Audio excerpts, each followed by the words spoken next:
পাঁচ কমিশনের দেওয়া সংস্কার প্রস্তাবের উপর মতামত নিতে আবারও বিএনপির সঙ্গে দ্বিতীয় দফায় আলোচনায় বসেছে জাতীয় ঐকমত্য কমিশন। এ বিষয়ে আরো জানাতে যোগ দিয়েছেন সহকর্মী আনোয়ার সাদাত নূর। আনোয়ার সাদাত, জাতীয় ঐকমত্য কমিশনের সাথে বিএনপির দ্বিতীয় দফায় এই বৈঠকে প্রথম দফায় যে বিষয়গুলো দ্বিমত ছিল বা আংশিক মতৈক্য ছিল সেই বিষয়গুলো নিয়েও নিশ্চয়ই আলোচনা হয়েছে।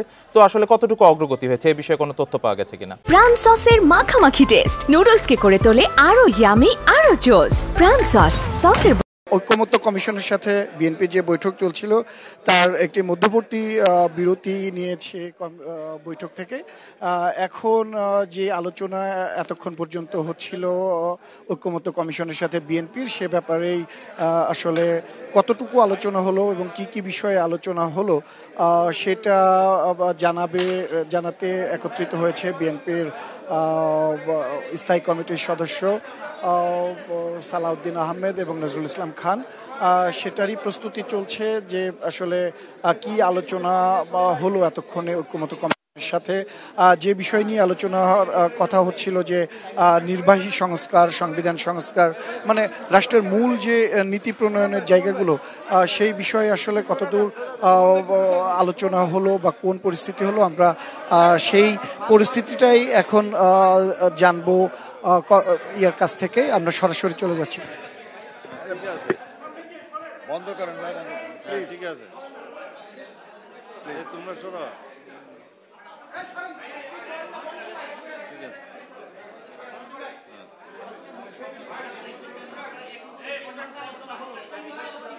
আচ্ছা, সেটা আপনি যা বলেন। প্রিয় সাংবাদিক বন্ধুগণ,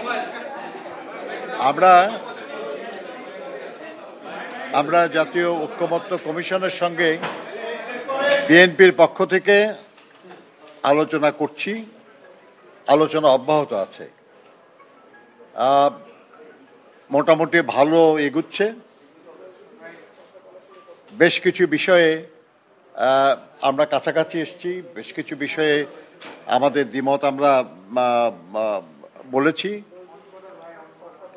আমরা বিশ্বাস করি আর কি যে গণতন্ত্রে এটাই স্বাভাবিক।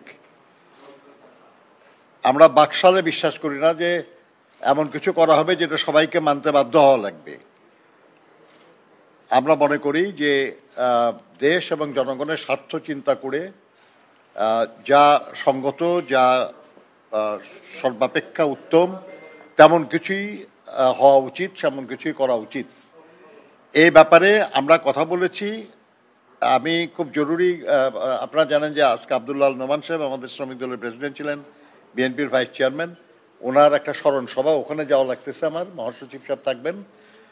তো আমাদের স্থায়ী কমিটির সদস্য জনাব সালাউদ্দিন সাহেব, উনি আছেন, সালাউদ্দিন আহমেদ সাহেব, উনি আপনাদের সঙ্গে এই ব্যাপারে বিস্তারিত কথা বলবেন। ধন্যবাদ আপনাদেরকে।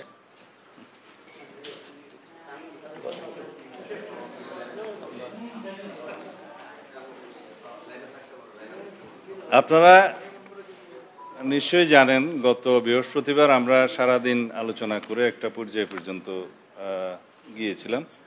সংবিধানের সংস্কার কমিশনের যে রিপোর্ট, তার আমরা প্রস্তাবনা, প্রজাতন্ত্র, রাষ্ট্রের মূলনীতি, রাষ্ট্র পরিচালনার মূলনীতি, ফান্ডামেন্টাল রাইটস এবং আইনসভা পর্যন্ত আমরা আলোচনা করেছিলাম। আজকে আমরা সেই আলোচনাগুলোতে যে বিষয়ে কোন কোন জায়গায় আমরা একমত হতে পেরেছি সেগুলো কিছু কিছু আপনাদেরকে জানাতে পারবো, যেগুলো আমরা উভয় পক্ষে আলোচনা করে আমরা একমত হয়েছিলাম এবং দলীয় ফোরামে আলোচনা শেষে সেটা আজকে জানানোর কথা ছিল, জানিয়েছি।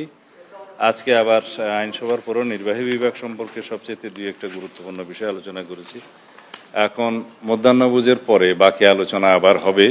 সেই সময় আমরা নির্বাহী বিভাগ বাদেও আমরা বিচার বিভাগ সহ অন্যান্য বিষয়ে আলোচনা করতে পারবো এবং বিচার বিভাগের সাথে বিচার বিভাগ সংক্রান্ত যে সংস্কার কমিশনের রিপোর্ট আছে সেটা আমরা একসঙ্গে মিলিয়ে আলোচনা করতে পারবো এবং তারপরে সময় হলে আমরা নির্বাচন কমিশন সংস্কার রিপোর্ট, যেটা হয়েছে নির্বাচন ব্যবস্থা সংক্রান্ত যে সংস্কার কমিটির, তার রিপোর্টের উপর আলোচনা করতে পারবো বলে মনে হয়।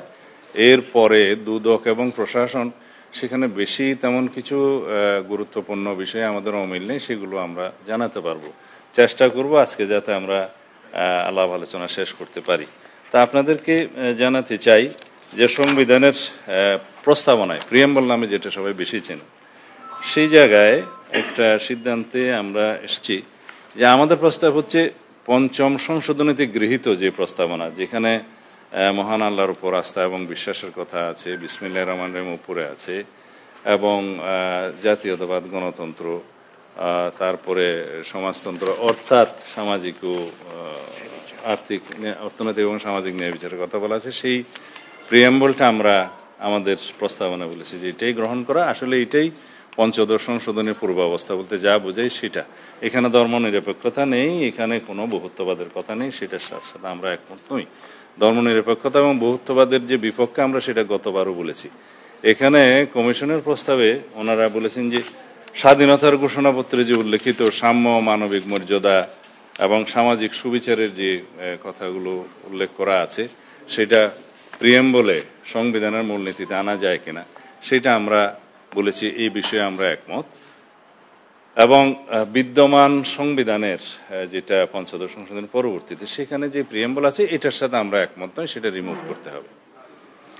তারপরে আসলো প্রজাতন্ত্র এবং গণপ্রজাতন্ত্রী বাংলাদেশের ক্ষেত্রে ওনারা যে নাগরিকতন্ত্র এবং গণপ্রজাতন্ত্রী বাংলাদেশ শব্দ জনগণতন্ত্রী বাংলাদেশ লেখার কথা বলেছে, সেই বিষয়ে আমরা আগেও বলেছি যে রাষ্ট্রের নাম পরিবর্তনের এখানে কোনো যৌক্তিক কারণ নাই। এটা দীর্ঘদিনের 54 বছরের প্র্যাকটিসের মাধ্যমে জনগণ গ্রহণ করেছে। আর তাছাড়া এই বিষয়ে কথা বলতে গেলে অনেক কথা বলতে হয়। এটা একটা ইটালিক অরিজিন শব্দ রেস পাবলিকা থেকে রিপাবলিকের, সেটা অর্থাৎ এটা রেস মানে জিনিস, পাবলিকা মানে জনগণের জিনিস। সেটা হচ্ছে জনগণেরই তন্ত্র।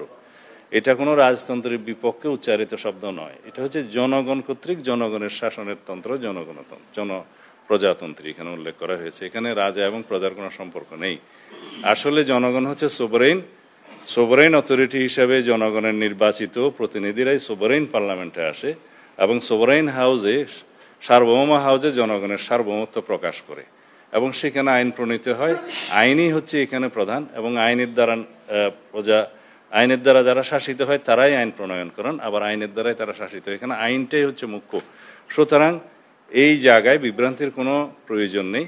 এটা গণপ্রজাতন্ত্রী বাংলাদেশ যেটা লেখা আছে, আগে সংবিধানের বাংলা যারা প্রণয়ন করেছিলেন সেটা গৃহীত হয়েছে, ওইভাবেই থাকুক। ওনারাও বলেছেন যে এখানে আমাদের কোনো রিজিড অবস্থান নেই, ইট ইজ ওকে।